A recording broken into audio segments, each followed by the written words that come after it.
Dios le bendiga en esta hermosa tarde. Agradezco que puedan conectarse a través de el Zoom y en esta grabación. Esta clase de hoy va a ser grabada y va a ser presentada, ¿no? A través de la grabación por compromisos previos que entonces me imposibilita estar con ustedes en, en vivo, simultáneamente. Pero ya la próxima clase la vamos a estar haciendo de manera interactiva ya con ustedes. Pero quiero comenzar con un momento de oración para desarrollar la segunda sección de este curso de homilética. Padre Dios del cielo, te agradecemos tanto tu bendición, tu presencia en nuestras vidas. Danos la sabiduría, el entendimiento para poder desarrollar este tema y sacar la enseñanza práctica que queremos considerar para poder servirte desde el ejercicio de la predicación. Glorifícate, Padre Santo, en todo lo que compartamos y que sea de edificación para todos los estudiantes. En el nombre de Cristo Jesús. Amén y amén. Voy a estar compartiendo la presentación. eh, Básicamente vamos a estar mirando el tema de la audiencia, considerando los diferentes tipos de audiencia o algunas consideraciones básicas de audiencia ante la audiencia que va a ser receptora del mensaje que le vamos a estar compartiendo. Estuve viendo algunas de las respuestas que ya algunos hermanos han comentado a la pregunta del foro y me parece muy atinada. Me gustaron mucho las respuestas. Eh, sí les animo a que contesten y participen en esos foros. Recuerden que van a estar, parte de la nota que usted va a recibir es la participación de esos foros. Así que el que usted participe y dé su opinión ya está asegurando puntuación a favor de usted en el desarrollo de la clase. Así que aproveche en este tiempo y saque y participe, porque le estamos poniendo un ciclo de participación de una semana. Luego que pase la semana, pues ya no pudiera entrar a participar en el foro. Así que por favor esté pendiente a ese foro de discusión y haga su comentario que es valioso para la clase, para todos, tanto mi persona como cada uno de los compañeras que participan de la clase. Y en ahora vamos inmediatamente a abordar el tema. Una de las cosas fundamentales cuando nosotros estamos predicando es hacernos la pregunta: ¿quién vamos a predicar? ¿Quién es nuestra audiencia? ¿En quiénes vamos a depositar el mensaje, no? Y esto es sumamente importante por diferentes aspectos que tenemos que considerar. El primero de ellos es que el ser humano experimenta etapas de vida eh, y etapas de vida eh, diferentes y en diferentes aspectos de la vida. O sea, el ser humano, la vida del ser humano es compleja y por lo tanto experimenta etapas de la niñez. De hecho, si nos vamos desde el embrión, ¿no? Todas las etapas que se dan durante el estado de preñez de una mujer, las etapas del nacimiento, la niñez, eh, adolescencia, ya entonces adultez, el adulto joven que inicia una relación de matrimonio y ya entonces el que va al mundo del trabajo, el que se está entonces ya retirando, la persona envejeciente, y vemos todas esas etapas de la vida.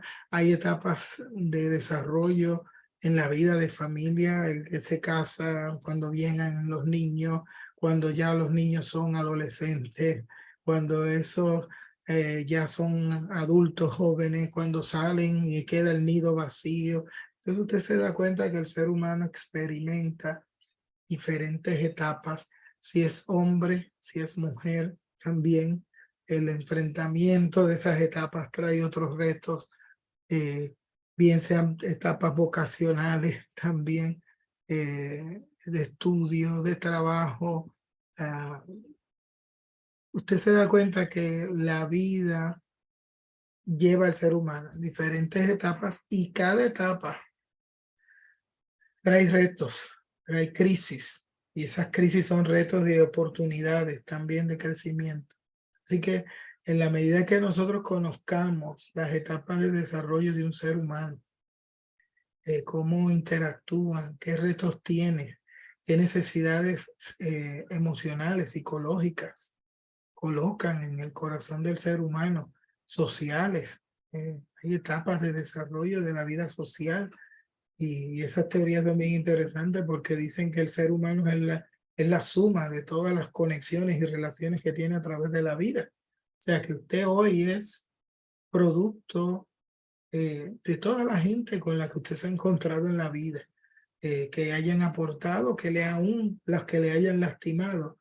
Dicen que la persona más tímida del mundo puede influenciar cientos o miles de personas durante toda su vida, eh, eh, porque realmente somos gente de influencia, ¿ok?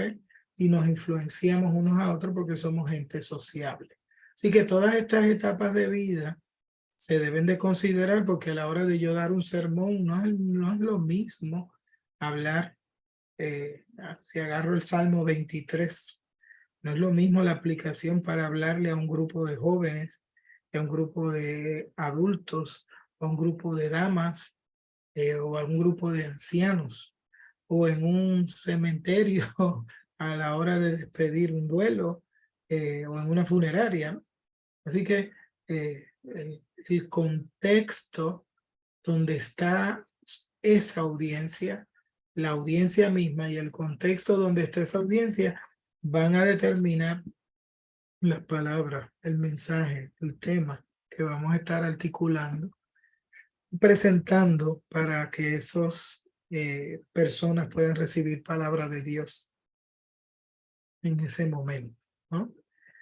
También nos vamos a dar cuenta que, como dice la presentación, hay diferentes intereses, ¿ok? De hecho, esto es algo sumamente importante de considerar, porque lo primero que tenemos que entender que posiblemente haya gente que esté interesada en escucharnos como predicadores, como predicadora, pero hay gente que no, hay gente que no necesariamente esté interesada en escucharnos, aún yendo a la iglesia. Es más, les voy a decir más, acá entre nosotros, aún siendo pastores y líderes, no necesariamente estén interesados en escuchar. Así que una de las cosas que yo siempre le sugiero a toda persona cuando va a predicar es que no parta de la premisa que la gente le quiera atender. Procure ganarse la atención de la gente. Procure provocar el interés y captar el interés de las personas. Así que asegúrese de dar un mensaje bien fundamentado en la escritura, pero que apele a los intereses de la gente, a esa pertinencia. Si nosotros hablamos un mensaje que no dice nada a los problemas, desafíos, etapas de vida que enfrentan las personas, ese mensaje va a pasarles por encima. No va a llegar si nosotros usamos un lenguaje demasiado elevado, demasiado técnico, demasiado teológico, y no consideramos la audiencia. No es lo mismo cuando se le habla a un grupo de pastores, pastoras, a cuando se habla a un grupo de estudiantes de una escuela, o a un grupo de inconversos de una compañía, una fábrica. ¿Okay? Nosotros tenemos que ser sabios en eso. Yo siempre les digo a la gente, cuando predique, predique de forma sencilla, predique con un lenguaje accesible a todo el mundo, que todo el mundo lo puede entender. Si un adolescente o un niño lo entiende, su sermón es bueno. De hecho, No quiere decir que porque haga una presentación simple no esté dando un mensaje profundo. ¿Ok? Pero si la verdad espiritual que usted va a compartir o la verdad bíblica, teológica que usted va a compartir, un niño la puede entender, todo es fabuloso porque el que esté preparado y tenga educación le va a entender. Y el que no ha tenido quizás las oportunidades de una formación educativa, pues le entiende porque usted está hablando principalmente para ellos. Ahora, si usted usa un lenguaje rebuscado, muy elevado, muy técnico, como les dije, muy avanzado, pues posiblemente gente con educación quizás, quizás le entienda, pero gente que no tenga una baja escolaridad, pues no le van a entender y su mensaje no fue pertinente. Yo creo que Jesús nos modela mucho, el que dio enseñanzas profundas, significativas, pertinentes, con una sencillez y una simpleza, usando su habilidad especial eran las parábolas, ¿no? Usando analogías, parábolas, simbolismos simples, sencillos, que quien lo escuchara lo podía entender.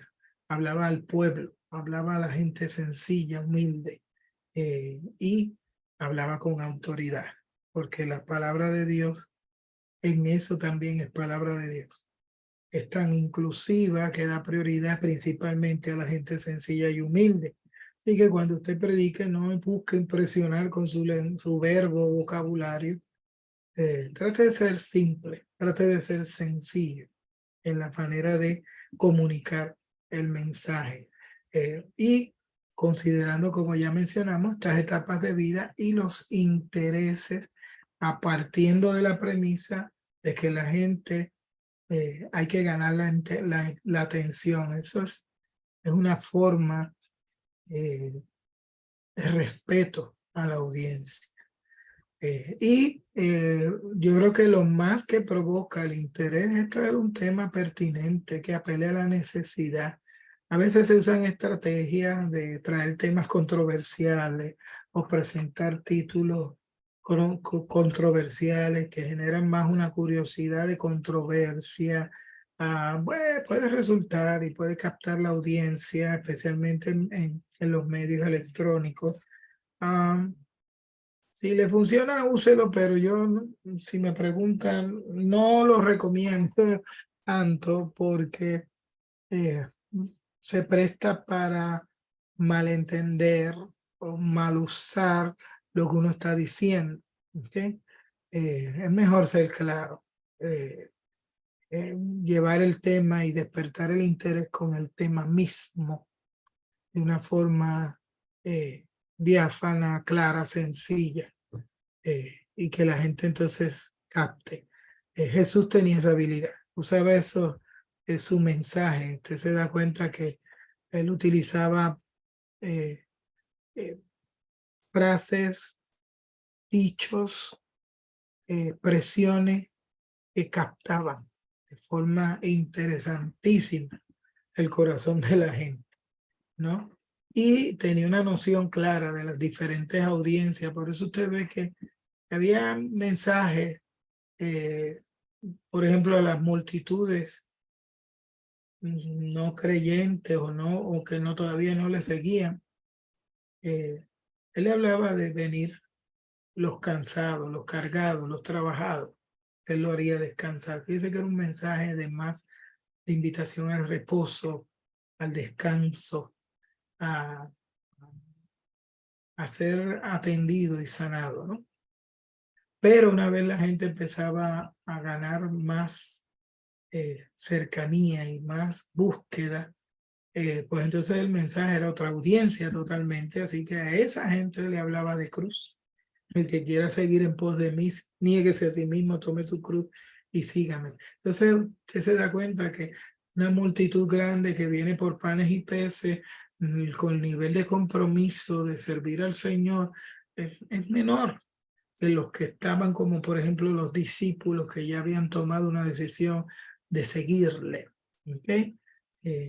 Y de la misma manera, nosotros tenemos que dar diferentes mensajes considerando las audiencias y entendiendo el nivel de compromiso que tiene la gente.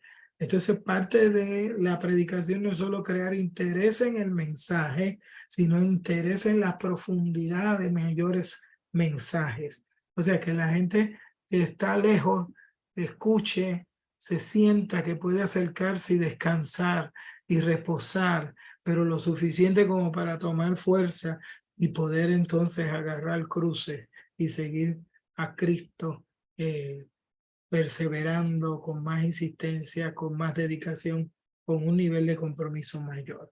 ¿Okay? Así que usted ve cómo Jesús lo hacía. Lo otro que es fascinante en la persona de Jesús es cómo manejaba las diferentes audiencias en términos de la cantidad de esa audiencia. O sea, Jesús no se mareaba porque hubiesen multitudes de miles de personas frente a él.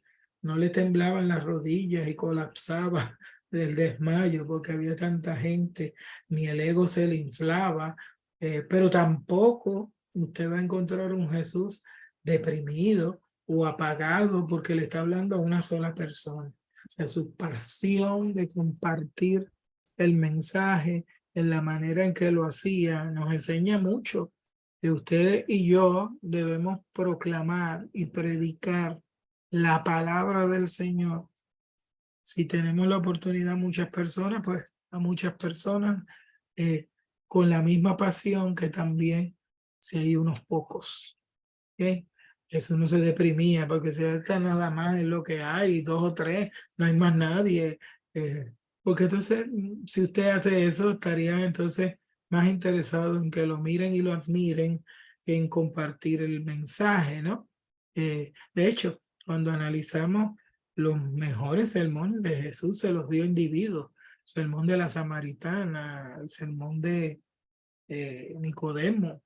Usted se fija que qué sermonazo dio el maestro a estas personas en una manera individual. Así que usted puede tener una audiencia numerosa, una audiencia más reservada, pero la pasión debe ser la misma. La predicación en su corazón debe ser lo mismo. Precisamente porque son gente que necesitan del Señor. ¿Ok? Lo otro importante es encarnando, son audiencias que encarnan diferentes conflictos y nosotros tenemos que saber que la gente vive conflictos. Y por eso quiero ser un poquito reflexivo, invitarles a reflexionar. A veces tenemos un evangelio que marca una pauta de triunfalismo total al extremo que pensamos que por ser cristiano no vamos a tener ningún tipo de dificultad. Nada de eso se enseña en la Biblia, al contrario. Jesús fue bien claro y bien franco. Algo que debemos considerar cuando predicamos ante nuestras audiencias, ser eso franco y honesto. Y Jesús dijo, en el mundo tendrán aflicción. No engañó, no dijo que no, no dijo, porque me sirven, no se preocupen, no van a tener ningún problema ni contratiempo. No, al contrario, dijo, en el mundo tendrán aflicción, pero confíen, yo he vencido al mundo. De hecho, precisamente por servir a Cristo, por extender el reino, por proclamar el evangelio, eso de por sí nos puede traer unas complicaciones ya, ¿ok? Así que esta idea de que una vez venimos al Señor, todo es color de rosa y todo va a ser Disney, quizá usted dirá, sí, pastor, amén, es verdad, eso es cierto, eso yo lo sé. El problema es que lo practicamos. Entonces, cuando vivimos en lugar de encarar los problemas, yo pienso que la fe está diseñada para darnos fuerza a enfrentar los problemas. Y los problemas que vivimos son los problemas que vive todo el mundo. ¿Ok?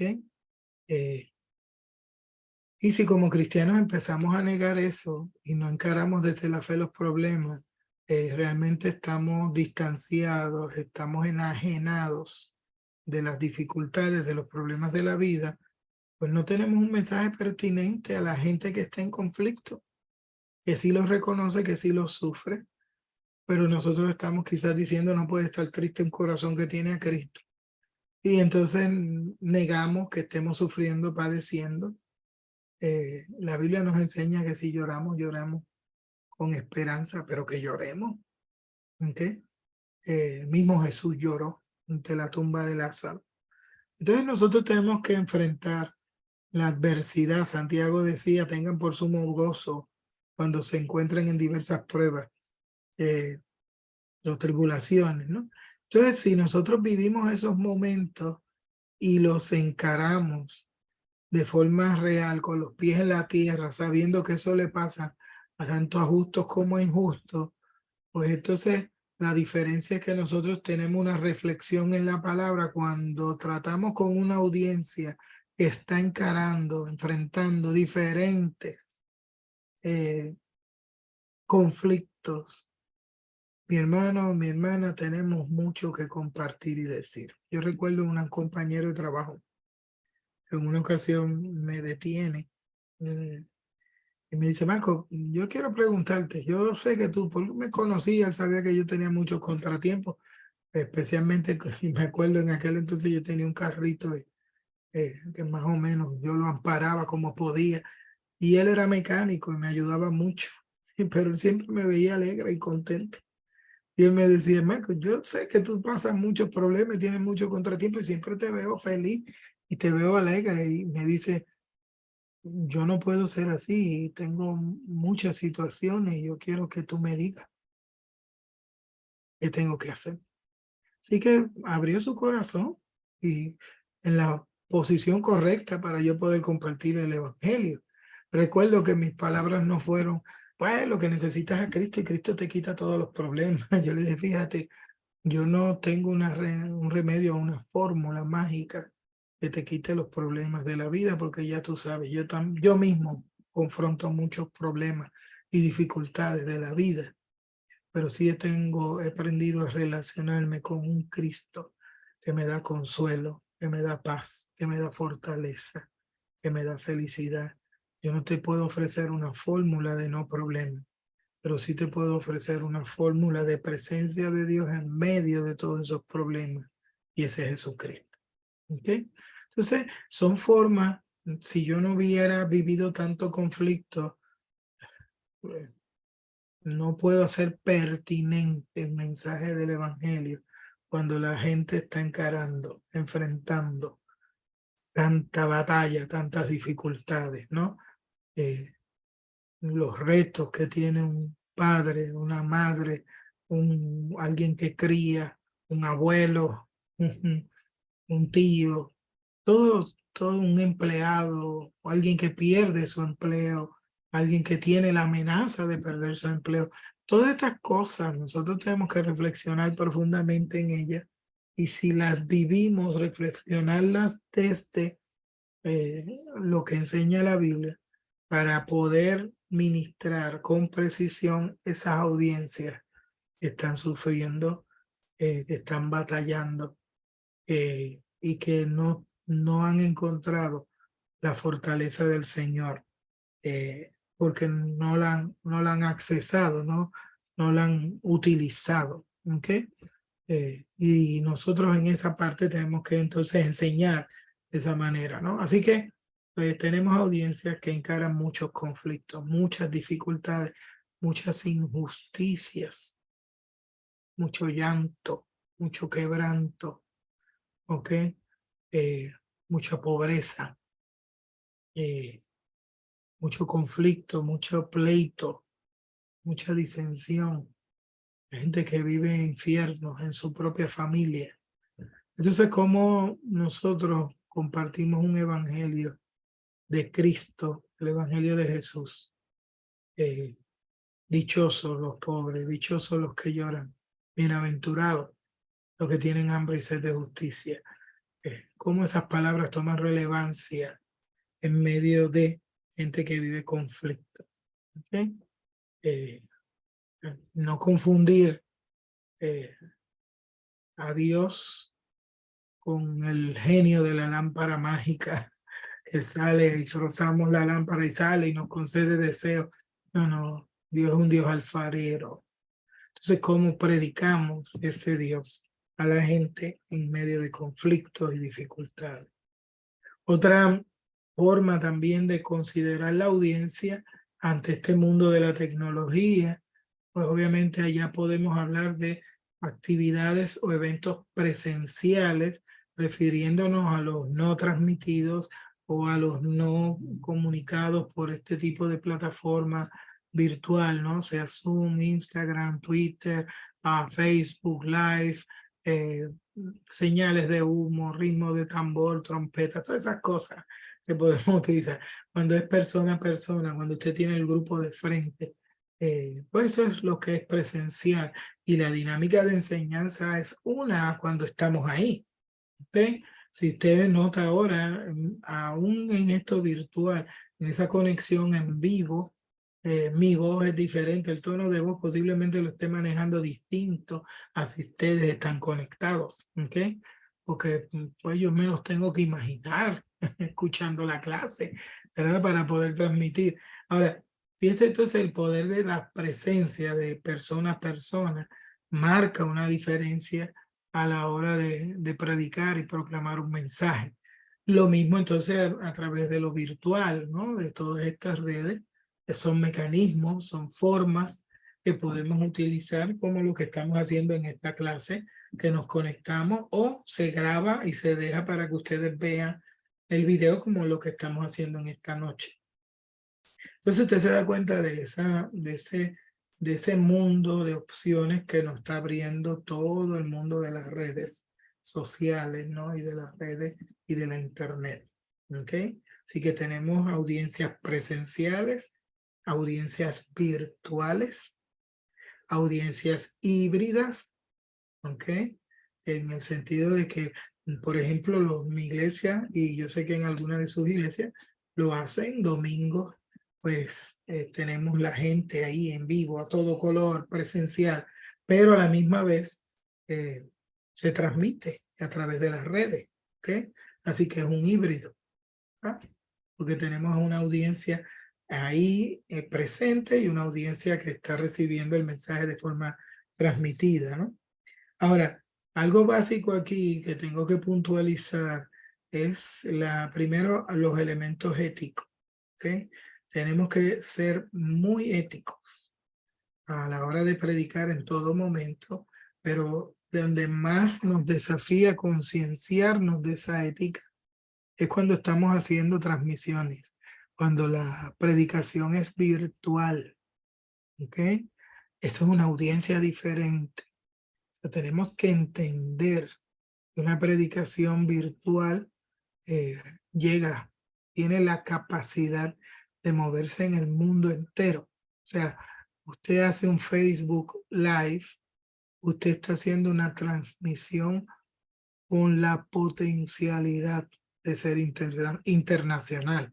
Si usted habla por Facebook Live, usted se volvió un predicador internacional, porque ese video puede correr.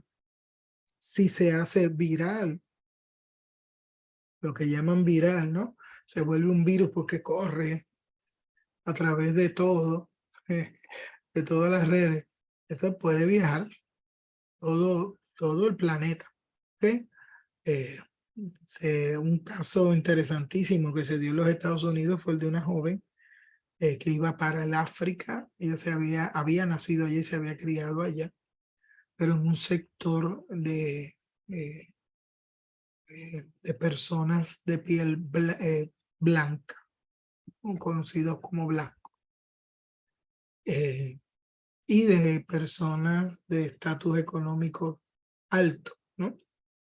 Ella se dedicaba a la publicidad. Así que cuando se monta en su avión en Estados Unidos para llegar allá a donde nació, a ver su familia o gente conocida. Hizo un live y en el live hizo una crítica a la gente y menospreció el lugar, hizo comentarios racistas y de clase social, despreciando a la gente del lugar en lo que ella viajó desde Estados Unidos a este lugar en África, en las horas que le tomó el vuelo. Ya ese video de esas expresiones que ella hizo se había hecho viral. Ya había un grupo de personas esperándola en el aeropuerto y no le iba muy bien si ella salía de allí del aeropuerto. Y ya la estaban esperando las autoridades para devolverla a Estados Unidos, prohibirle la entrada. O sea, dice lo rápido que puede correr un video en las redes. Así que cuando nosotros predicamos tenemos que tener ese cuidado. O sea, el sermón virtual no puede ser el mismo que hacemos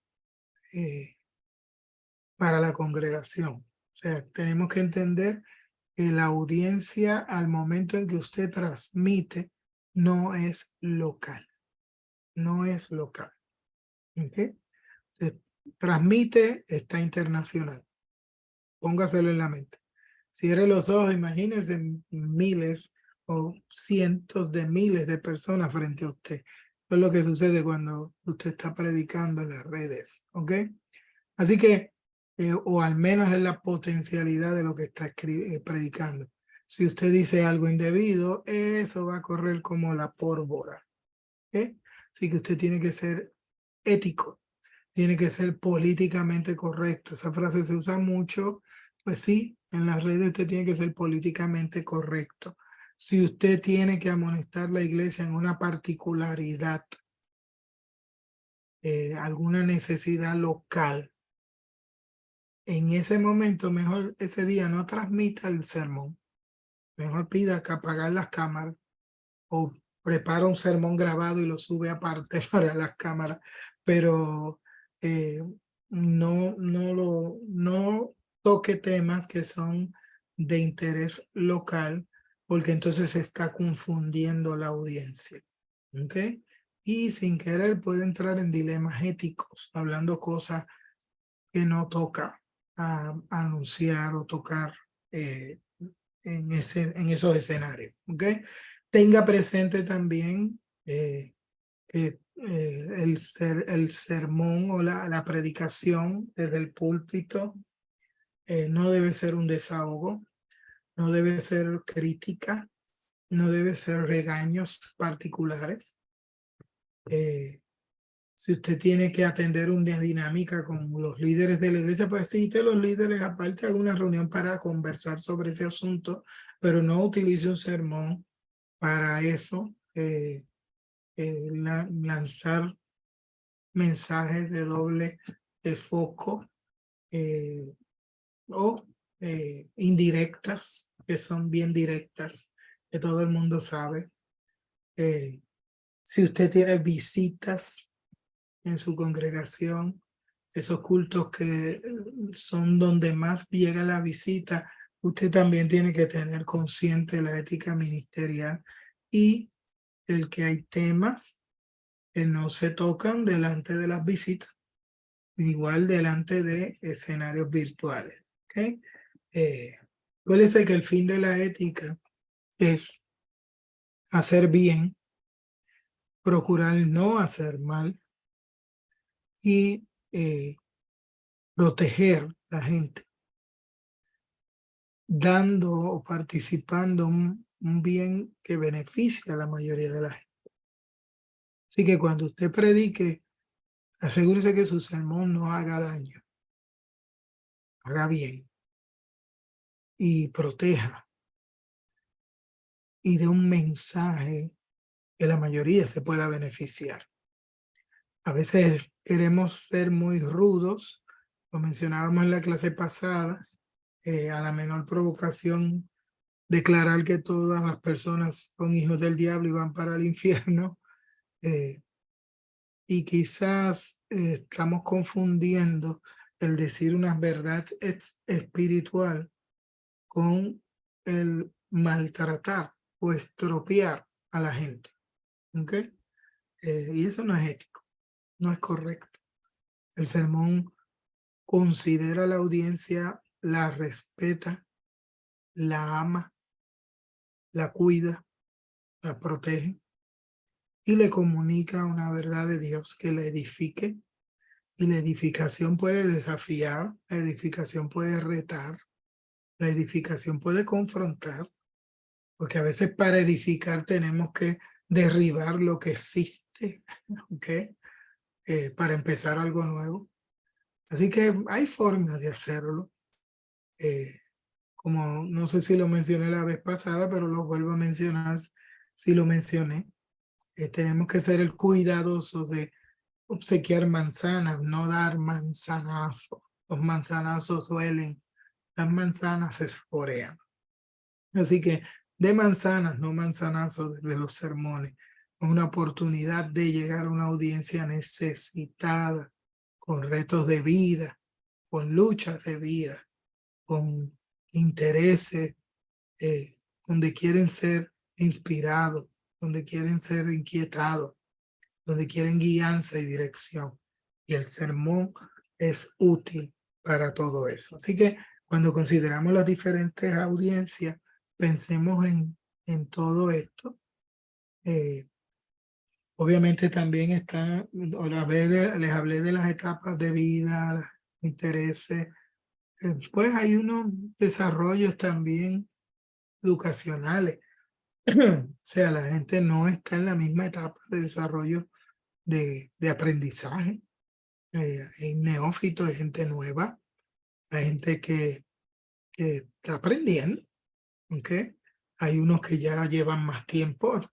eh, Todos estamos en formación. No hay nadie que se lo sepa todo, que ya no necesite aprender nada. Eh, es gracioso, ¿verdad? Yo siempre oigo gente, a veces hay gente que lo dice, hay gente que lo dice, hay gente que no lo dice, pero lo demuestran. Mira, la verdad del evangelio es rica y es profunda en conocimiento, y siempre se aprende.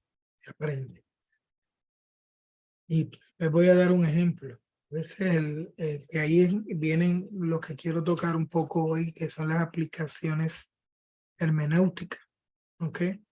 Y obviamente el curso es homilética de la predicación, pero siempre me gusta tocar un poquito de la hermenéutica porque es finalmente lo que predicamos, ¿ok? Esa es la diferencia entre sermón y predicación. El sermón se construye a base de la hermenéutica bíblica, de lo que interpretamos del texto bíblico. Ahí es que sacamos el sermón. La predicación entonces es la proclamación de ese sermón que extraímos al estudiar el texto bíblico. Así que siempre se enlaza y por eso me gusta tocar un poco de la hermenéutica. Y una cosa básica en la hermenéutica es leer, y leer bien el texto, leer con calma el texto. Y yo siempre doy el ejemplo del Salmo 23, un salmo que todos conocemos, que si yo lo empiezo a recitar, ustedes lo terminan conmigo. Quizá usted ha dado muchos sermones de él, pero usted se da cuenta que tradicionalmente conocemos este salmo como el Salmo 23 o el Salmo del Buen Pastor. ¿Por qué? Porque comienza diciendo, el Señor es mi pastor, o Jehová es mi pastor, nada me faltará. Entonces, cuando seguimos leyendo el Salmo, en lugares de delicados pastos me hará descansar, junto a aguas de reposo me pastoreará, confortará mi alma, me guiará por sendas de justicia por amor a su nombre. Aunque ande en valle de sombra de muerte, no temeré mal alguno, su vara y su callado me infundirán aliento. Y usted se fija que hasta ese texto, esa narrativa nos describe muy bien el escenario de un buen pastor. Definitivamente el Señor es nuestro pastor. Ahora, cuando seguimos leyendo, como que nos sacó de escenario, porque dice, aderezas mesa delante de mí. en presencia de mis angustiadores. Unge con aceite mi cabeza. Mi copa está rebosando. Ya usted se da cuenta que no está hablando de una oveja, ni está hablando del rol de un pastor, porque un pastor no le pone una mesa delante a la oveja, delante de los leones, de los lobos, de los osos que la puedan atacar. ¿Ok? Pues el pastor no le da una copa a una oveja para que beba. Y te dirán, no, pero pastor, es que eso es simbólico. Sí, sí, yo sé que es simbólico, pero el simbolismo, aún el simbolismo, si usted lo mira, no se trata del simbolismo como la parte que ya leímos del pastor con pastos delicados, aguas de reposo, vara, callado, son instrumentos del pastor. Aquí ya nos está hablando de otra cosa. Aquí nos está hablando de otro rol. Aquí nos está hablando de un anfitrión. Cuando usted mira esa segunda parte, se te da cuenta que este salmo tiene dos partes. Una es la del buen pastor. La otra parte es la del buen anfitrión. Entonces pone aderezas mesas delante de mí en presencia de mis angustiadores, porque cuando venía gente a perseguir a alguien, si ese alguien quedaba hospedado, ese anfitrión lo protegía y nadie lo podía tocar. ¿Ok? Así que adereza mesa delante de mí en presencia de mis angustiadores. Unge mi cabeza con aceite. Eso era ritual de un anfitrión. Mi copa está rebosando porque le da de tomar, ¿no? Ciertamente el bien y la misericordia me guiarán todos los días. Y en la casa, ¿se da cuenta? En la casa del Señor de Jehová moraré por largos días. Entonces, el Salmo 23 nos damos cuenta que siempre lo hemos leído como el Salmo del Buen Pastor y nos quedamos ahí porque los gafas nos pusieron esos lentes que decían este es el Salmo del Buen Pastor. Pero cuando lo profundizamos leyéndolo simplemente con calma nos damos cuenta que es el Salmo del Buen Pastor y es el Salmo del Buen Anfitrión. Así que con una simple lectura nos damos cuenta de eso. ¿Sí? Así que cuando entonces miramos aspectos de, de hermenéutico, nos damos cuenta que podemos clasificar algunos sermones según el propósito y la audiencia. Y está la proclamación querigma o querigmata, es la presentación clara y sencilla del evangelio con aplicación a las necesidades de redención del ser humano. Entonces aquí nos damos cuenta que el alcance de la salvación, usted ya sabe que es amplia. Y Dios es Dios salvador de individuos, de familias y de comunidades completas. Así que cuando predicamos un mensaje de salvación, de esperanza, anunciamos un reino de los cielos, que da un nuevo enfoque de vida, donde se redime al ser humano. ¿Ok? Y ese es el evangelio. Interesante porque Jesús es el centro de la salvación, pero el centro del mensaje de Jesús fue el reino de los cielos. Así que cuando hablamos de evangelio, estamos hablando de esa buena nueva, de que Dios está entre nosotros y ya reina. ¿Ok? Y que algún día vendrá y reinará en su segunda venida y manifestará su reino pleno. Pero no dude que ya está reinando. ¿Ok? Y que nosotros tenemos que hacer esa proclamación de abrirle los ojos a la gente y se dé cuenta que el evangelio, la buena nueva es que ya Dios está entre nosotros, accesible y disponible para nuestra redención y salvación. Ese es el mensaje querigmático, la enseñanza, la didaje, ¿no? Lo didáctico, es la enseñanza directa del consejo de Dios. Este es más doctrinal, más de carácter formativo, ¿no?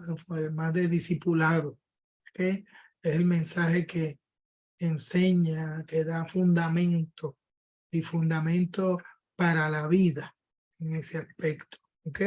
Y está el mensaje pastoral, que es el análisis de las crisis de vida psicológica y sociológica y la solución que la Biblia ofrece. Entonces se va conectando más con la gente, todo se conecta, pero esto es un mensaje más pastoral, del cuidado, de la atención. ¿Ok?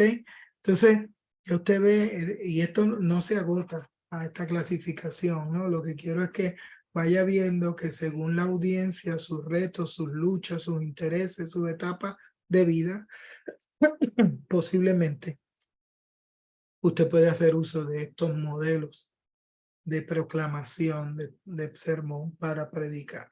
¿Ok? Algunas preguntas para estudiar un texto. Cuando miramos un texto, hágase estas preguntas. ¿Qué preguntas me surgen de la lectura? Lea el texto y inmediatamente, ¿qué preguntas me surgen?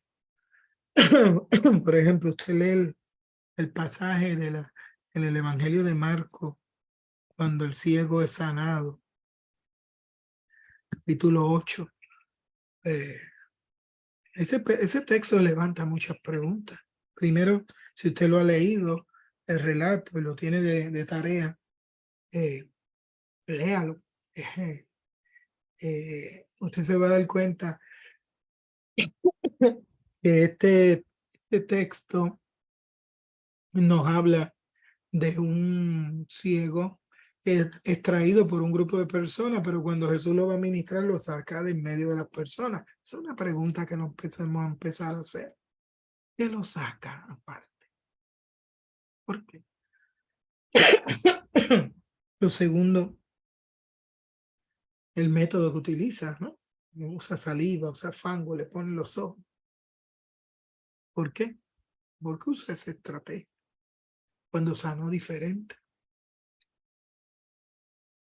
¿Por qué este hombre, en el caso del Evangelio de Marcos, cuando Jesús lo toca y le dice, veo los hombres como árboles? Y entonces Jesús le da un segundo toque. ¿Por qué un segundo toque? ¿Se da cuenta cómo este tipo de preguntas nos ayuda? De hecho, primero, de golpe, uno empieza a responder y dice, wow, un segundo toque, porque a veces necesitamos más de un toque de Jesús para ser santos. Porque a veces estamos lidiando con situaciones dificilísimas en nuestra vida que son difíciles de sanar. Y eso tiene que darnos un segundo toque. De hecho, más adelante vemos otra sanidad de un ciego en el mismo Evangelio de Marcos, y esta vez con un toque se sanó. Pero nos está dando un mensaje el libro de Marcos, entre esta sanidad de y que se le dan dos toques al que se sana con un toque. Lea para que vea, se va a dar cuenta en qué consiste las sanidades difíciles del ser humano, en recibir ese mensaje del Evangelio, especialmente cuando somos religiosos y ya nos sentimos que no lo sabemos todo. ¿Qué sentimientos experimentas al leer el texto? ¿Alegría, gozo, tristeza, coraje, frustración, nostalgia? Hágase esas preguntas cuando lea un texto. ¿Quiénes son los protagonistas? ¿Quiénes son los personajes? Enuméralos, escríbalos en un papel. Todas estas preguntas póngalas en una libreta y comienza a contestarlas cuando estudie un texto. Son preguntas sencillas y simples, pero le van a dar mucha luz para poder sacar temas de predicación. ¿Con qué personaje usted se identifica? Por lo regular, cuando preguntamos con qué personaje nos identificamos, todo el mundo se pone muy espiritual y me dice Jesús, con Jesús. Pero donde más usted va a sacar información para un sermón es identificándose con el que sufre, con el necesitado, porque con ese es que se está identificando Jesús. Y el centro de los relatos es demostrar cómo Jesús tocaba la necesidad humana. Y si nosotros queremos predicarle a gente en conflicto, en crisis, esa pregunta nos va a ayudar si aprendemos a identificarnos en lugar con Jesús, con el ciego. Entonces, cuando nos preguntamos qué veo, pues mira, si nos identificamos con el ciego, cierre sus ojos, se va a dar cuenta que no ve nada. ¿Eh? Entonces nos estamos metiendo en el personaje. ¿Qué oigo? Era ciego, pero escuchaba. ¿Qué estaba oyendo? Gente que lo está trayendo delante de Jesús. Gente que le decía quizás, allí vas a ver, él te va a sanar. Otros que decían, bueno, vamos a ver si lo sana o no. Vamos a ver cómo lo trata. ¿Ok? ¿Qué preguntas luego que haces esa lectura y te hiciste estas primeras preguntas que vimos en ese slide anterior? ¿Qué preguntas te surgen de nuevo de la lectura? ¿Y qué sentimientos experimentas luego de leer el texto? O sea, y te dirás, pero pastor, me está haciendo las mismas preguntas. Sí, sí, te quiero que una cosa es cuando la vas leyendo, y una vez leíste y contestaste aquellas preguntas, cuando vuelves a ellas, vas a empezar a sacar más de nuevo. ¿Ok? ¿Qué experimentas cuando tú cierras los ojos y tratas de ver y no ves nada? ¿Qué sentimientos experimentas? ¿Ok? ¿Quiénes hablan en el texto? ¿Cuál es la conversación que se da entre esos protagonistas? ¿Ok? Por ejemplo, la sanidad del ciego de Bartimeo, esa conversación. Él grita, Jesús, ten misericordia de mí, Jesús, hijo de David. ¿Mm? Y escuchamos la conversación de los discípulos mandando a callar. Y escuchamos entonces la expresión de Jesús, tráiganmelo. ¿Qué?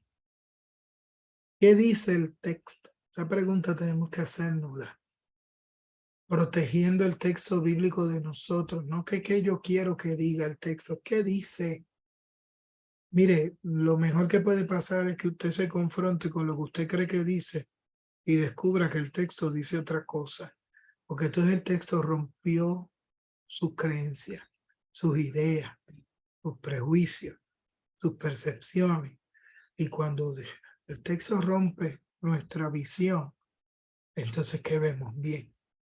Ahí que podemos sacar los mejores sermones. ¿Quiénes son los personajes? ¿Ok?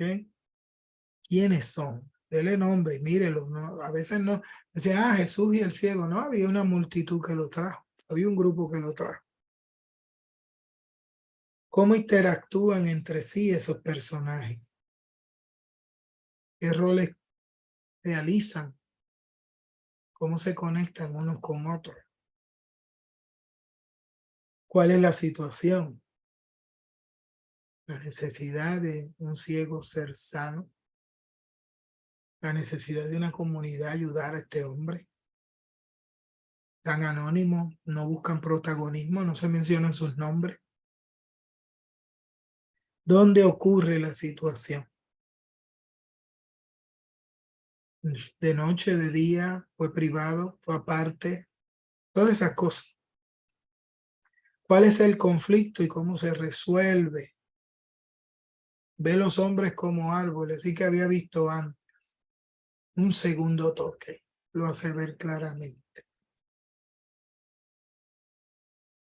Entonces comience a dialogar, vuelvo. Estas preguntas las hace y vuelve y se las hace, como hicimos con las primeras. Vuelve y hágasela, vuelve sobre ella y comience a dialogar con el texto, ¿no?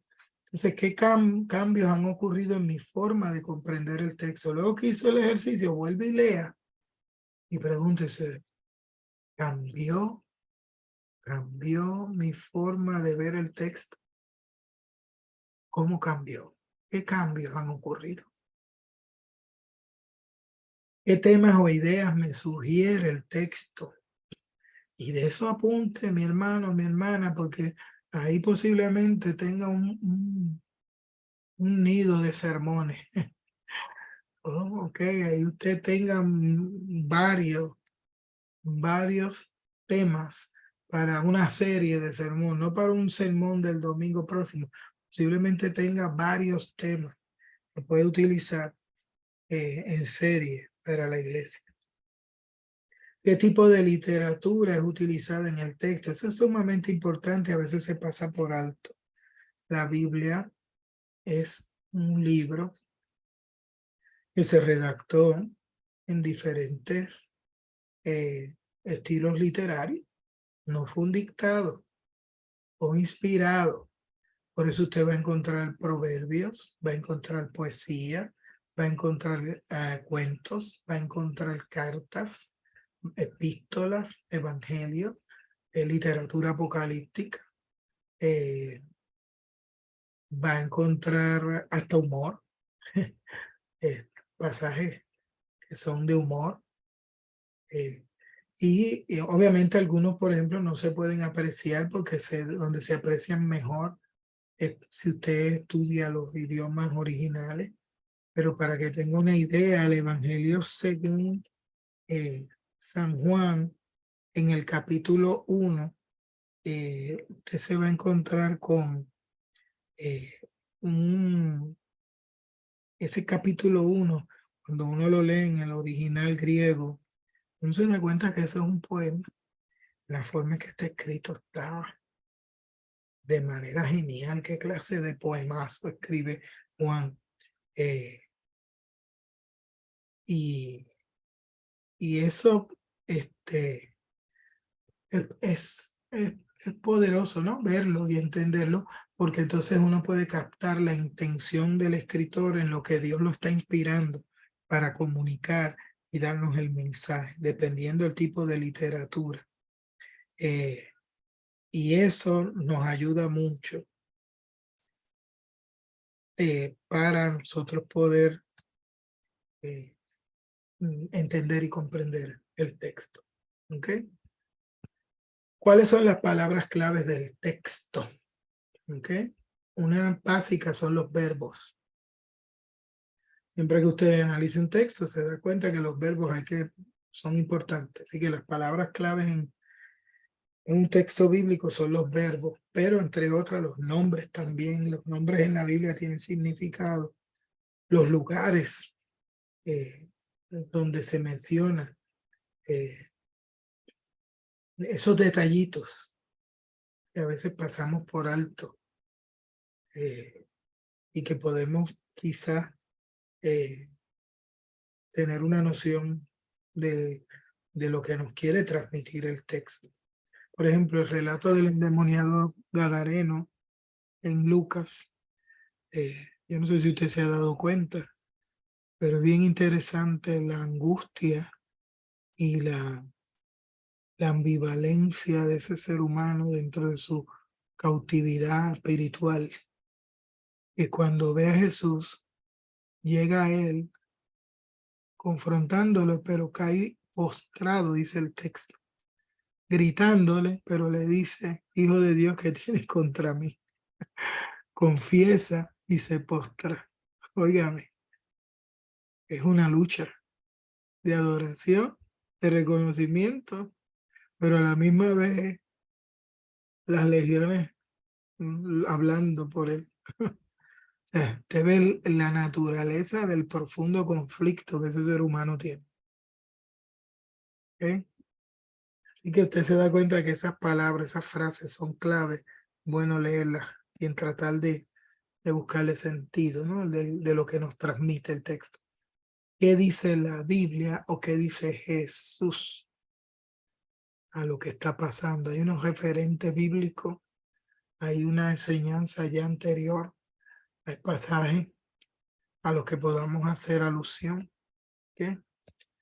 Y finalmente, ese vuelvo con el que dice el texto. Esto lo voy a enfatizar mucho, porque a veces predicamos lo que se nos ocurre y decimos y hablamos muchísimo menos lo que dice el texto. ¿Qué le decimos al texto? Tenga esa pregunta presente, porque nosotros cuando leemos un texto dialogamos con el texto. Y a la hora de predicar tenemos que depurar eso, porque si no podemos predicar lo que nosotros le decimos al texto, no lo que el texto dice. ¿Ok? Y esta pregunta es sumamente importante. ¿Qué no nos dice el texto? ¿Ok? Así que cuando usted lea un pasaje bíblico, lea lo que dice, lea lo que usted le está diciendo o piensa que está ocurriendo, pero también pregúntese qué no dice el texto. Y le voy a dar un ejemplo básico. Usted sabe que cuando en el libro de los Hechos buscaron sustituir a Judas Iscariote, los discípulos, y echaron suerte y nombraron a un tal, ay, ¿cómo se llama? Matías. Matías era. Ese es el gran problema de Matías, que nadie lo recordó. No se dice nada más de él. Si usted se da cuenta de lo que no dice la Biblia de este señor, pues el método que utilizaron, echar suerte, ese no es el método que Dios quiere. La iglesia, los discípulos luego aprendieron que la gente no se selecciona echando suerte, se selecciona llamados y movidos por el Espíritu. Entonces, ¿se acuerdan la diferencia cuando el Espíritu dice apártenme a Pablo y así? ¿Okay? De Matías no se dice más nada y de Pablo todo porque él escribió las epístolas. La mayoría de los escritos del Nuevo Testamento se lo debemos al apóstol Pablo. ¿Okay? Así que estas preguntas espero que les sean valiosas. Haga el ejercicio. En el próximo sermón que vaya a dar, cuando lea el texto bíblico, hágale estas preguntas pensando en la gente a quien le va a dirigir el mensaje y entonces comience a preparar ideas, temas que le surgen de esa conversación con el texto bíblico para luego conversarlo con la audiencia.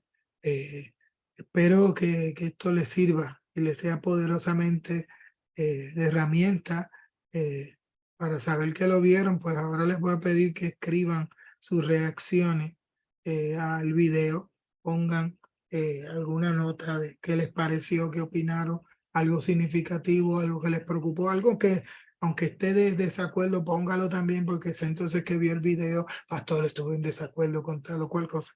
Amén, déjese usar por el Señor, no tengo problema con eso, lo que quiero es que me confirmen que vieron el video. Así que Dios me los bendiga, los guarde y vamos a estar el próximo lunes arriba en la clase y ahí vamos a estar a interactuar en vivo. Vamos a orar. Padre, gracias por este tiempo, bendice a mis hermanos. Bendice sus corazones, ayúdalos, Señor, a seguir creciendo para poder ministrar y servirte, oh Dios, como tú, Señor, te mereces, como tú esperas de nosotros y sabes que podemos hacer. Así que gracias por ellos. En el nombre de Jesús. Amén y amén. Dios me los bendiga y les guarde.